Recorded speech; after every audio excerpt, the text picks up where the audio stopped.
Dear students, अभी तक हम लोगों ने सेकेंड चैप्टर में कुछ टॉपिक्स कवर किए हैं। अब हमारे पास एक टॉपिक आ रहा है, that is electrostatics of conductor. Electrostatics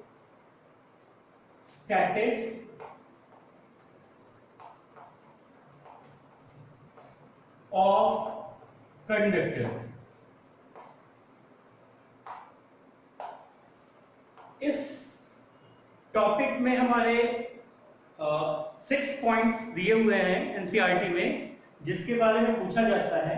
तो पहला पॉइंट हमारा ये है, the charge inside a conductor is zero static condition में।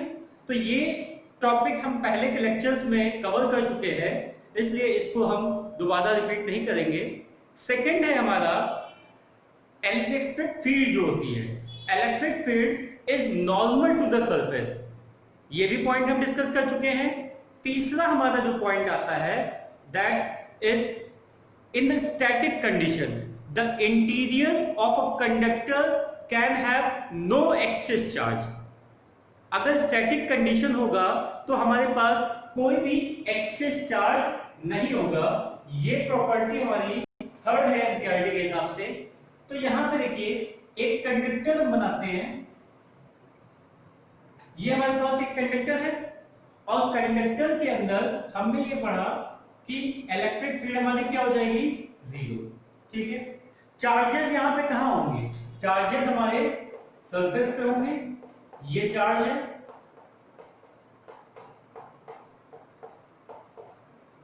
क्यू चार्ज है मान लीजिए। ठीक है। तो अब यहां पे हमें ये बताना है कि स्टैटिक कंडीशन में इस कंडक्टर के अंदर कोई भी चार्ज नहीं होगा। तो यहां पे हम पहली बात ये ले रहे हैं कि स्टैटिक कंडीशन में है, कोई भी एक्सटर्नल इलेक्ट्रिक फील्ड नहीं है। इसका मतलब नो करंट इज फ्लोइंग। यहां पे कोई भी करंट फ्लो नहीं कर रहा है हमारे पास, ये हमने ले लिया। अब देखिए, यहां पे हमारे पास आता है कि E जो है हर एक पॉइंट पे इनसाइड द कंडक्टर जीरो होगा। तो सेकंड पॉइंट है हमारा, that electric field inside is equal to zero. अगर इलेक्ट्रिक फील्ड हमारा जीरो है, इसका मतलब क्या हो जाएगा, यहां पे अगर एक हम गॉसियन सरफेस बना लेते हैं, ये हमारा गॉसियन सरफेस है। ये एक सरफेस है जिसको हम कह रहे हैं गॉसियन सरफेस। Gaussian surface. तो अगर इलेक्ट्रिक फील्ड हमारा जीरो है, तो गॉस लॉ से हमारे पास फाई क्या हो जाएगा, दैट इज फ्लक्स हमारा हो जाएगा, electric flux is equal to zero हो गया। और अगर फ्लक्स हमारा जीरो हो गया तो हमारे पास फॉर्मूला है, that flux phi E is equal to E ds। E dot ds हम लेते हैं, ये फॉर्मूला है हमारे पास। और यहां पे देखिए, ध्यान दीजिए, यही एक फॉर्मूला हमारे पास है, phi E is equal to Q upon epsilon naught. तो देखिए, टोटल फ्लक्स हमारा जीरो हो गया।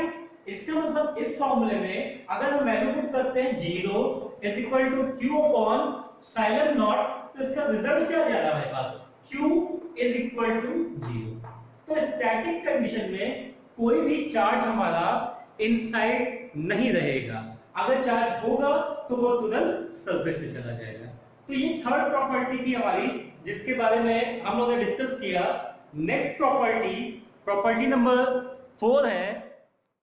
हाँ, प्रॉपर्टी नंबर 4 है, हमारा जो इलेक्ट्रोस्टैटिक पोटेंशियल होगा वो कांस्टेंट होगा। मतलब जितनी उसकी वैल्यू अंदर होगी उतनी ही बाहर होगी। या हम ये कह सकते हैं कि जो हमारा सरफेस होगा कंडक्टर, इस केस में वो एक इक्विपोटेंशियल सरफेस होगा। तो इसको प्रूव करने के लिए एक हमारे पास रिलेशन है, that E is equal to minus dB upon dr। ठीक है, माइनस क्यों होता है ये सारा हम डिस्कस कर चुके हैं। तो अब देखिए, E हमारा इस कंडीशन में क्या हो जाता है, E यहाँ पे 0 है। अच्छा, E 0 हो गया, that means dV upon dr is equal to 0। तो किसी भी चीज का डिफरेंशिएशन 0 तब होता है जब वो चीज कांस्टेंट हो। इसका मतलब हमारा V यहाँ पे पोटेंशियल दैट इज कांस्टेंट, ये वैल्यू यहाँ पे हमारी कांस्टेंट आ गई इस रिलेशन से। ठीक है, या हम ये कह सकते हैं कि अगर हमारा V कांस्टेंट है तो ये कंडक्टर एक तरह से इक्विपोटेंशियल सरफेस का काम करेगा। तो ये हमारी प्रॉपर्टी हो गई that electrostatic potential is constant throughout the volume of a conductor and has the same value as inside the surface. और इसकी वैल्यू क्या होगी, जैसी सरफेस पे थी वैसी ही वैल्यू होगी। ये हमारा इस रिलेशन से आ गया। अब नेक्स्ट प्रॉपर्टी है हमारी, उस प्रॉपर्टी को प्रॉपर्टी नंबर 5, हाँ, फिफ्थ प्रॉपर्टी है हमारी that electric field at the surface of a charge conductor is given by E is equal to sigma upon epsilon naught unit vector n। तो यहां पे देखिए, ध्यान दीजिए, एक हमने ये एक सरफेस ले लिया, ठीक है, इरेगुलर सरफेस है हमारा, एक सरफेस हमने कंसीडर किया और एक गॉसियन सरफेस यहां पे हम सेलेक्ट कर रहे हैं इन फॉर्म ऑफ सिलेंडर। तो ये देखिए, एक हमारा ये सिलेंड्रिकल पोर्शन हो गया यहां पे,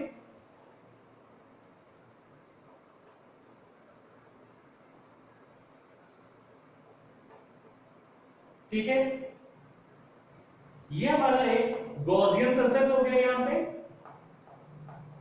गॉसियन सरफेस, और ये हो गया हमारा सरफेस ऑफ कंडक्टर। कोई भी कंडक्टर है उसका सरफेस हो गया, और ये जो हो गई हमारे पास, ये यहां पे हो गई डेल्टा एस सरफेस एरिया। अच्छा, अब देखिए यहां पे कुछ चीजें हमने इसको बनाने के लिए सिलेंडर को बहुत बड़ा हमने बनाया है, लेकिन सिलेंडर क्या है, ये सिलेंड्रिकल गॉसियन सरफेस थोड़ा सा अंदर है कंडक्टर के और थोड़ा सा बाहर है, मतलब इसकी हाइट जो है, height is negligible, h is negligible, height इसकी नेग्लिजिबल है, एरिया ये हो गई, और थोड़ा सा ये कंडक्टर के अंदर है और थोड़ा सा कंडक्टर के बाहर है। बात समझ में आ गई? अच्छा, यहां पे एक चीज हम और ले रहे हैं, सिग्मा, सिग्मा को हम क्या डिनोट कर देते हैं, that is surface charge density. Surface charge density हो जाती है हमारी। तो सरफेस चार्ज डेंसिटी में हमारे पास फॉर्मूला है sigma is equal to Q upon A, और इसको हम ले सकते हैं, अगर ए को हमने डेल्टा एस लिया है तो यहां पे हम डेल्टा एस यूज कर लेते हैं, ये हमारे पास हो जाएगा डेल्टा एस। तो क्यू की वैल्यू आ गई सिग्मा डेल्टा एस, ये वैल्यू हमारे पास चार्ज किया गया यहां पे। और हमें निकालना क्या है, हमें निकालना है that electric field at the surface of a charge conductor is given by this formula. तो अब हमारे पास फ्लक्स का फॉर्मूला क्या है, that phi e is equal to E delta S, E delta S हो जाएगा। अच्छा, अब देखिए इलेक्ट्रिक फील्ड हमारी इनसाइड द कंडक्टर 0 होती है, और बाहर जो इलेक्ट्रिक फील्ड है that is radially outward, means वो एंगल कितना बनाएगा, 90 डिग्री एंगल बनाएगा। तो हमारे पास फॉर्मूला हो गया phi e is equal to E delta S। अच्छा, और Q की वैल्यू हमारे पास आ गई, Q is equal to sigma delta S, ये वैल्यू आ गई। इसके बाद गॉस लॉ से हमारे पास एक फॉर्मूला है, गॉस लॉ ये कहता है that phi e is equal to E delta S is equal to Q upon epsilon not. ठीक है, तो ये वैल्यू हम यहां पे पुट कर देते हैं, ये हो गया हमारा E डेल्टा S, और Q की वैल्यू हो गई sigma delta S upon epsilon naught. यहां से देखिए डेल्टा एस और डेल्टा एस कैंसिल हो गया, हमारे पास रिजल्ट आ रहा है E is equal to sigma upon epsilon not.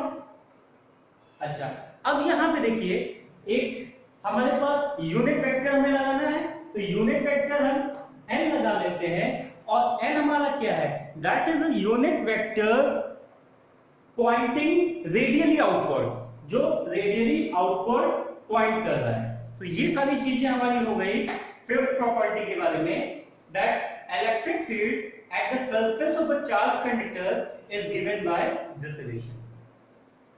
इसके बाद नेक्स्ट जो प्रॉपर्टी है हमारी बहुत इंपॉर्टेंट है, उसमें इलेक्ट्रोस्टैटिक शेडिंग और कैविटी से रिलेटेड कॉन्सेप्ट को यूज किया है, उसको हम इसके बाद बताते हैं।